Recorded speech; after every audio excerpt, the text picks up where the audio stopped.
morning, folks. This is Deb Delapiana, and we're having coffee together this morning. I felt that this was necessary. You know, we've been trying to figure out another, venue for, talking to you guys. So, for the lack of having a better actual plan in hand, we're going to call this a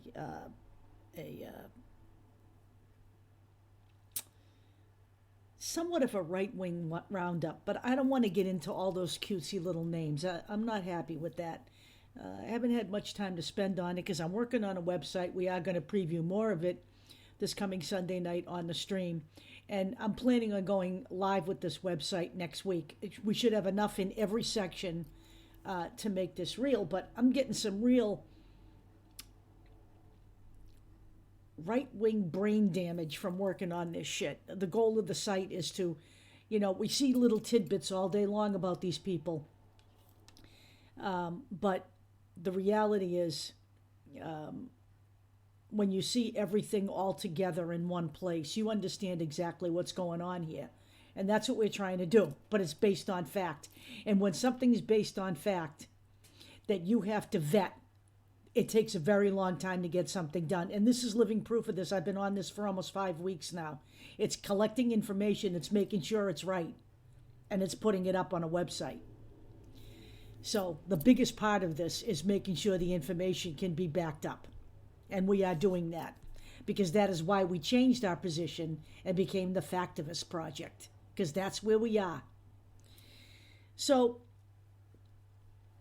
we're going to call this a chain reaction report this morning, since we haven't been creative enough in coming up with anything else but that. But the focus is the right wing, and it will remain the right wing for this group for quite some time now. So let's start off, first of all, with the latest proof that the Republican Party is harboring white supremacists and racists and just general bullshit artists who like to pander to misguided, uninformed, dumbass, stupid people who may or may not be their constituents. So the Emmett Till anti-lynching bill was voted upon the other day, it passed. It passed. It had overwhelming support from both parties, and honestly, there are a few sane Republicans out there. A few. The most of the party has been permeated by the rubble that has been brought into it by Donald Trump. And most people have only been too reticent to fight back against that. Instead, they're leaving the party in droves. They're basically leaving the party to white nationalists, racists, bigots, misogynists. We'll talk about Nick Fuentes in a few minutes, but his plan of taking over the GOP and putting white nationalists in its place is working. And I just want to make sure everybody understands that, in spite of the fact that this bill had overwhelming support from both parties. Because if nothing else, there are cagey Republicans in the Republican Party who know that a vote against this would not have been good for them. But there were 3 who didn't care. We have Andrew Clyde from Georgia, Chip Roy from Texas, and one of my new favorites, Thomas Massie from Kentucky. What do you think the chances are that you'd have 2 giant assholes from the same state? Thomas Massie and Rand Paul. These 3 idiots voted against the bill. And Thomas Massie's reason for voting against the bill was because it might affect other people, might affect people's other rights like free speech. So, hell, if you want to walk around and talk about lynching a few black people, hey, you want to protect that free speech. Which brings me to my next subject. Most people don't even know how the Constitution or the government fucking works. And the reason they don't know about that is because the right wing has been working for years, decades, to destroy the public school system in this country. They first started dumbing down the population by taking civics courses off of school curriculum. You know, this is going to be a constant theme here, okay? They took civics courses off so that people don't really understand how the government works. Kids that are growing up don't really understand anything. They're insulated. They know nothing, okay? They don't know how the Constitution works. Most people really do believe that Facebook owes a venue to people under the Constitution. They don't. They don't. They don't owe you a venue to spread bullshit, lies, racist comments, shit talk, any more than I owe you that on my timeline. That actually isn't how the Constitution works. But you wouldn't know that because you don't have any civics courses in class. Which brings me to my next topic. The Don't Say Gay bill, which is now going to be adopted across the country in GOP-led states using ALEC, the American Legislative Exchange Council, the right-wing bill mill that has been so instrumental in creating the Stand Your Ground laws and the anti-abortion bills that are going around the country. They're going to be picking this up. In fact, Ron DeSantis, the little dictator, needs a little mustache next time he makes a speech. The little dictator down there in Florida used the Governor Abbott abortion bill as a model. So with Governor Abbott's abortion bill, they got around the constitutional illegality of that bill by giving people the right to be bounty hunters. So you can turn around and rat on your neighbor and sue them for money if you know they've left the state to get an abortion after 6 weeks. Well, the same thing is holding true for the Don't Say Gay bill. You can now sue teachers and the school systems if they teach critical race theory, which is actually, I don't really like that term, critical race theory. I would rather call it American history, the truth about American history. You know, slavery, lynching, all that stuff. Another topic there, lynching, see, recurring theme. Sharecropping, we don't want anybody to know that because the little white snowflakes might feel bad about themselves. We don't mind wiping out an entire fucking culture of people pretending they don't exist. We don't worry about how they feel. Just like we don't worry about Native Americans when we say that America was built out of nothing by the white man, which is a crock of shit. We don't worry about that, though. Just as long as those little white racist bastard snowflakes don't feel bad about themselves and their little entitled children don't learn the truth so they can believe that, hey, we're just making America great again. The goal here is to destroy the public school system. It's to bankrupt the public school system, destroy it so it can be run by, let's say, for the lack of a better term, state-sanctioned private charter schools where they teach only what they want you to know because they can, because they'll be corporate funded and run. There's that theme again, corporate funded and run. I know you people all think it's just the Democrats taking money from corporations. You better wake the fuck up. I don't know who the fuck you thought taught the Democrats that little trick, but it was the GOP. My father always said that to us when we were kids.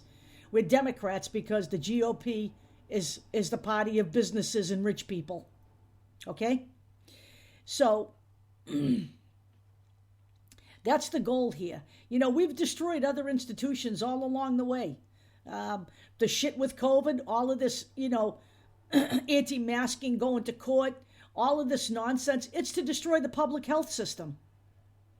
And speaking of which, let's go to my next topic. Speaking of assholes, and I did mention his name already, Rand Paul has filed a bill that would basically destroy an entire department just to get rid of Anthony Fauci. Anthony Fauci, who's being painted as a dictator. Anthony Fauci, he never required anybody to do anything. He never demanded or commanded because he doesn't have that power. No more than Rand Paul has the power to get rid of him.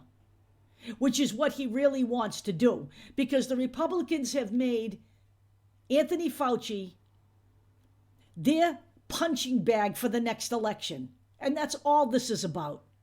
Anthony Fauci is doing his job. It's called public health, but we're gutting the public health system too while we're at it. The Republicans are on a mission here to get rid of basically every federal government organization and turn it over to the states. The states, like Texas, who had that energy problem, who had to go to the federal government to get help. They had the energy problem because they chose to cut themselves off from the national energy grid and build their own grid, which couldn't stand up to storms. So where does Greg Abbott go when he needs help? The federal government. I say, if that's what you do, you shouldn't be allowed to come to the federal government for money. I'd like to know what you people think when all of this is accomplished and you think that the globalists are not in charge anymore. I'd like to know what you think when shit happens to you in your state. Where are you going to go? Where are your Republican freedom fighters going to get the help they need to rebuild their system? When Greg Abbott managed to take all of the masking shit to court and stop kids from being masked, stopped adults from being masked, required nothing of people in the face of a killer pandemic, where did he go when his state surged over the top and people started dying? He went to the federal government for money. Shut the fuck up, people. Get a clue. I don't understand how you all can sit around and add up stupid little shit and come up with the thought process that Bill Gates dropped COVID-19 here. But you can't look at what's going on in fucking front of your face and add that up.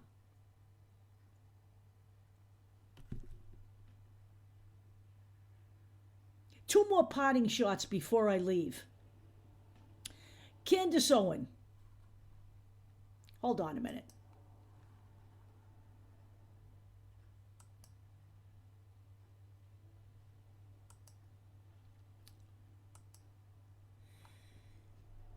Ready? Quote, absolutely appalling the way Russians are being treated in America and abroad, that our leaders and government institutions are allowing for and at times calling for this discrimination following their global, quote, Black Lives Matter hysteria is quite telling. Candace Owen is a fucking flat out liar.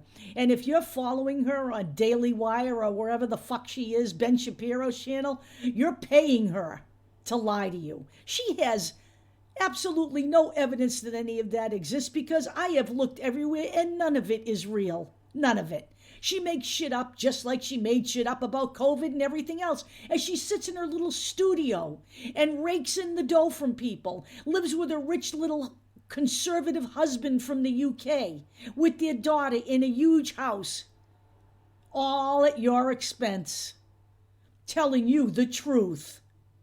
Nobody is treating Russians badly, okay? Nobody. And Vladimir Putin isn't liberating the Ukraine either. If you believe that, and oh, by the way, let me just talk about this. All of this nonsense about the Ukrainians being liberated, the rings of the bullshit we heard about the, Iraqis dancing in the streets as the United States decimated their nation. Remember how upset you were about that? Why aren't you upset about this? It's the same fucking principle, is it not? Vladimir Putin is a fucking dictator who is a brutal dictator to his own people. The Russians aren't clamoring for this war. They've actually had the guts to protest it, unlike people in this country who just sit around on social media waxing and waning poetic about all kinds of bullshit they know nothing about, including Candace Owen, who makes money off this shit. Nicholas Fuentes, white nationalist, misogynist, pig, and incel. These are men who can't attract women even though they want to. That's the newest terrorist group from the right wing. We'll be talking about that later, but not today. Nicholas Fuentes offered a prayer for the brave Russian soldiers who were out there liberating the Ukraine last night. Two right-wing propaganda artists who are working for Russia, essentially, since Russia is using Candace Owens' speech, played over and over and over again to the Russian people. It's amazing how unknowledgeable Americans are. And it's sad. And we're headed down a path of destruction, and none of you fucking people can see it. Too bad. Maybe you better pay attention to us, because we're going to be talking about this forever and a day. I'll talk to you later.